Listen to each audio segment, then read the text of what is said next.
अवधूत चिंतन श्री गुरुदेव दत्त. श्री स्वामी समर्थ. जय जय स्वामी समर्थ. कधीही हात न सोडणारा साथ म्हणजेच श्री स्वामी समर्थ महाराज. स्वामींचं असं आहे, एकदा हात धरला तर ते कधीच साथ सोडत नाही आणि हातही तो सोडत नाही आणि आपण जरी सोडला तरीही ते सुटू देत नाही. यालाच म्हणतात श्री स्वामी समर्थ गुरु महाराज. तर आम्ही महाराजांची सेवा सुरू केली होती आणि इकडे बघा देवपूजा झालेली आहे. सकाळी सकाळी स्वामींची जी सेवा सुरू केली होती, श्री स्वामी समर्थ या मंत्राचे एक म्हणजे 1.25 लाख जप करायचे होते. तर श्री दत्त जयंतीपर्यंत होईल तितके जप आमच्याकडून आता स्वामी महाराज करून घेणार, तितके आम्ही पूर्ण करणार आहोत. तर बघा, आम्ही अशी साधी वही घेतली होती. त्या वहीला घेऊन आम्ही मठामध्ये गेलो. वहीला असा कवर वगैरे लावलाय छान.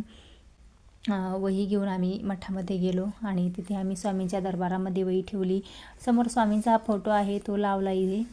आणि श्री गणेश आहे नम गणपती बाप्पांचं नाव घेऊन स्मरण करून आम्ही मंत्राला इकडे सुरुवात केली. तर 200 पेजेस वही आहे. तर अशा 2 वह्या म्हणजे होईल तितक्या करू, पण सध्या 2 वह्या आहे. तर आता एक वही पूर्ण भरलेली आहे.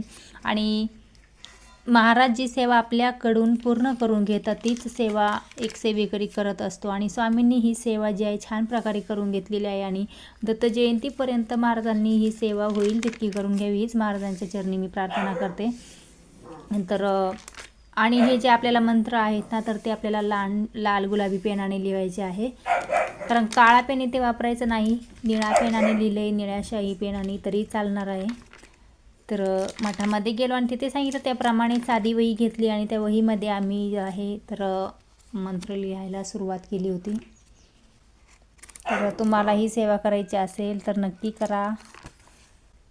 कारण या सेवेसाठी ना कसलंही काळ वेळ बंधन नाही आहे. ना काळाचे बंधन, ना वेळेचे बंधन, ना वार, न काहीच. तुम्ही कधी पण सेवा करू शकता. फक्त तुम्ही आपल्या झोपायच्या ठिकाणी बसूनही सेवा करायची नाही, अंथरुणावर सेवा करायची नाही आहे. आपल्या पडवीमध्ये बसा, बाल्कनीमध्ये बसा किंवा झाडाखाली बसा, एखादं आसन घ्या आणि त्यावरती आपलं सुरू करा लिहायला श्री स्वामी समर्थ, श्री स्वामी समर्थ.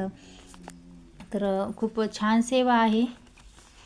आणि कारण ही सेवा जी पूर्ण केल्याने म्हणजे मी म्हणते ना, बरेचसे प्रश्न जे आहेत ते ॲटोमॅटिक सुटणार आहेत.